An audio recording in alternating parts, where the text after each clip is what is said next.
வணக்கம் மக்களே, எல்லாரும் நல்லா இருப்பீங்கன்னு நினைக்கிறேன். வாழ்க வளமுடன், நலமுடன், வாழ்க வையகம். நம்முடைய இன்று ஒரு தகவல் நிகழ்ச்சியில மற்றும் ஒரு புதிய பதிவு. நம்ம நிறைய பதிவுகளை பார்த்துக்கிட்டு இருக்கோம். இது வரைக்கும் நிறைய கோவில் சம்பந்தப்பட்டதான் பார்த்துருக்கோம். இந்த தடவை சுவையா பிரிஞ்சு எப்படி செய்யலாம். இப்போ நான் ஃபர்ஸ்ட் போட்டிருந்தேன் பார்த்தீங்களா, அதுதான் மசாலா, பிரியாணி மசாலா. அதுக்கு அடுத்தது தாளிக்கிறது. ஸோ அந்த பிரியாணி மசாலா எப்படி பண்ணுறதை நான் தனியாகவே தர்றேன். இருந்தாலும் இப்போ சொல்கிறேன். பிரியாணி மசாலான்றது ஒன்றும் இல்லை. முக்கியமாக ஒரு 3 பொருள் தாங்க பிரியாணி மசாலாங்கிறது. பட்டை, கிராம்பு, ஏலக்காய். இது ஜென்ரலாக சொல்கிற பிரியாணி மசாலா எல்லாரும் சொல்கிறது இதுதான். பட் நான் எப்படி செல்ஃபாக வீட்டில் ப்ரிப்பேர் பண்ணுவேன்னா, கொஞ்சம் எக்ஸ்ட்ரா சீரகம் போடுவேன், மிளகு போடுவேன், காஞ்ச மிளகா போட்டுருவேன், சோம்பும் போடுவேன். ஸோ இந்த 4 பொருள் நல்லா மிதமான சூட்டில் வறுத்துட்டு அதை நல்லா பொடி பண்ணி வச்சுக்குவேன். அது கடைசியாக வீடியோவில் காட்டுறேன். அந்த பொடியை தூவும் போது நான் காட்டுவேன். ஸோ இப்போ பிரிஞ்சி எப்படி செய்யறது, நம்ம இது பிகினர்ஸ்க்கு யூஸ்ஃபுல்லாக இருக்கும். இது நான் வீட்டில் சண்டேஸ்லாம் இருந்தால் நான் தான் செய்வேன் யூஸ்வலாக. எல்லா வகையான பிரியாணி, வெஜ்ஜு, நான்வெஜ்ஜு, காளான் பிரியாணியும் பண்ணியிருக்கேன். அடுத்த வீடியோவில் அது போடுறேன். ஆக்சுவலாக அதான் ஃபஸ்ட்டு பண்ணேன், வீடியோ எடுத்து வச்சேன். சரி, இன்னைக்கு இந்த வெஜ் பிரியாணி பண்ணேன். ஸோ ரொம்ப நல்லாவே வந்தது, சூப்பராக வந்திருந்தது. ஸோ அதை உங்கள்கிட்ட ஷேர் பண்ணிக்கலாங்கிறதுனால தான் இதை பண்ணேன். ஸோ முதல்ல எப்போ எல்லாருக்கும் தெரிஞ்சதுதான், வெங்காயம், தக்காளி எல்லாம் நல்லா வதக்கிடணும். ஸோ அது வதக்கும் போதே அந்த பிரியாணி மசாலா ஒரு இது போட்டு பண்ணிவிடுவேன். கூடவே ஒரு காஞ்ச மிளகா, பச்சை மிளகா, மிளகாத்தூள், இது எல்லாமே இது பண்ணிவிட்டு உப்பு வெங்காயம் வதக்கும் போதே நான் போட்டுருவேன். நான் ஸ்டார்டிங்லேயே எடுக்கணும்னு நினச்சேன். நடுவில் தான் சரி எடுத்திருந்தோமே, இந்த தடவை அதை போடலாங்கிறதுனால இதுவும் சேர்த்து அதுக்கு பாதியில் தான் நான் ஸ்டார்ட்டே பண்ணேன் வீடியோ எடுக்க.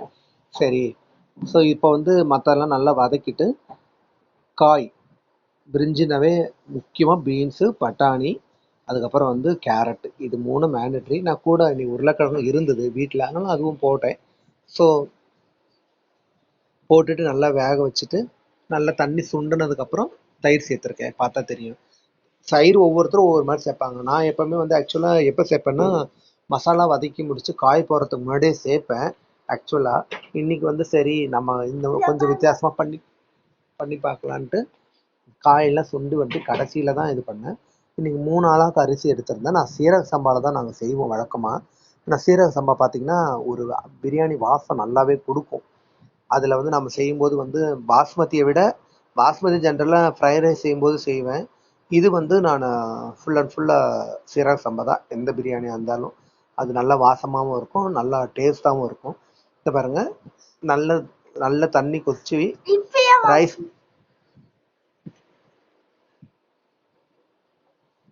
ரைஸ் நல்லா போட்டுட்டு, நல்லா தண்ணி கொச்சோன்னு தான் ரைஸ் போடணும். போட்டுட்டு சும்மா ஒரு கிளறிட்டு மூடி வச்சிடணும்.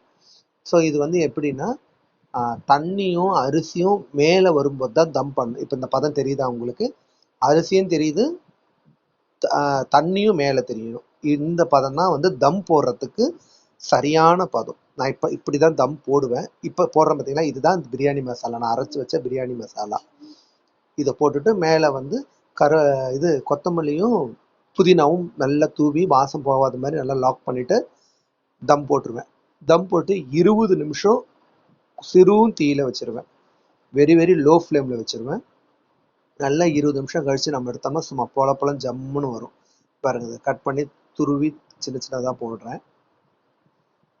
ஸோ இது என்னென்னா, நான் வாசத்தை லாக் பண்ணணும், அதே நேரத்தில் வாசத்தை நல்லா இறங்கும். எல்லாமே ஒரே மாதிரி தான். காளான் பிரியாணி நான் பண்ணியிருக்கேன், அதை தனியாக வீடியோ போஸ்ட் பண்ணியிருக்கேன். ஸோ இது காய்கறிக்கு பதில் காளான் போடுவேன், அவ்வளோதான். மற்றபடி அதே மசாலா, அதே இது எல்லாமே மெத்தட் எல்லாமே சேம் தான். ஸோ இதுதாங்க தம் வைக்கிற முறை. நல்லா அதுக்கு முன்னாடியே நான் தவாவை நல்லா என்ன பண்ணிவிடுவேன்னா சூடு பண்ணிவிடுவேன். தவாவை நல்லா சூடு பண்ணிவிட்டு பொருளை வச்சிருவேன்.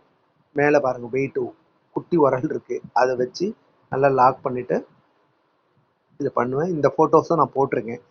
ஃபுல்லாக ஒரு அரிசி போட்டு ஒரு 5 மினிட்ஸ் மீடியம் ஃப்ளேமில் தான் வேக வைப்பேன். ஏன்னா அப்போ தான் வேகும். அதுக்கப்புறம் ஃபுல் தீயை குறைச்சிட்டு 20 நிமிஷம், 15 to 20 மினிட்ஸு, 15 மினிட்ஸ் ஒரு தடவை எடுத்து நம்ம பார்க்கலாம். ஏன்னா சம்டைம் 20 மினிட்ஸ் எடுத்தால் குழஞ்சிடலாம்.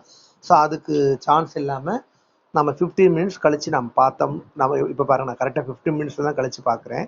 எப்படி இருக்கு பாருங்கள். அரிசி உடையாமல் நல்லா வெந்து பொலன்னு வந்திருக்கு பாருங்கள். வாசமும் சும்மா ஜம்முன்னு இருந்ததுங்க. கலரும் நல்லா காயோட கலர்லாம் இறங்கி நல்லா இன்னைக்கு நல்லாவே வந்திருந்தது வழக்கத்தை விட. ஸோ அதுதான் மக்களுக்கு இன்னைக்கு இதே வந்து வீடியோவாக போட்டுடலாம் சொல்லிட்டு. இதுலக்கப்புறம் நான் அந்த ப்ரெட்டு கடையிலேருந்து ப்ரெட்டை வாங்கி அதை எண்ணெயில் டோஸ்ட் பண்ணி மேலே கூட போட்டு திருப்பி மூடி வைப்பாங்க. அது மாதிரி நான் செஞ்சுருக்கேன். இப்போ அதுக்கெல்லாம் டைம் இல்லை. ஸோ அதனால் இது மட்டும் தான் பாருங்கள், அடி பிடிக்காமல் எவ்வளோ அழகாக பொல பொலப்புன்னு வெந்தும் இருக்கணும், பொல பொலன்னு இருக்கணும். அதுதாங்க. ஸோ 3 பங்குக்கு நான் கரெக்டாக 1க்கு 2 டம்ளர் வைப்பேன். 25 நிமிஷம் ஊற வச்சுருவேன் ரைஸை. ஊற வச்சுட்டு 1க்கு 2 பங்கு தண்ணி எடுப்பேன். எல்லோரும் 1க்கு 1.5 சொல்லுவாங்க, நான் 2 தான் போடுவேன். பாருங்கள் எவ்வளோ அழகாக வந்திருக்கு. 1.5 போடும்போது கடையில் இருக்க மாதிரி நெட் நெட்டாக வரும். இதுனா நெட் நெட்டாக இல்லாமல் நமக்கு வந்து நல்லா பக்காவாக வரும். ஸோ இந்த மெத்தடில் செஞ்சு பாருங்கள், கண்டிப்பாக ரொம்ப நல்லாயிருக்கும். வாழ்க வளமுடன்.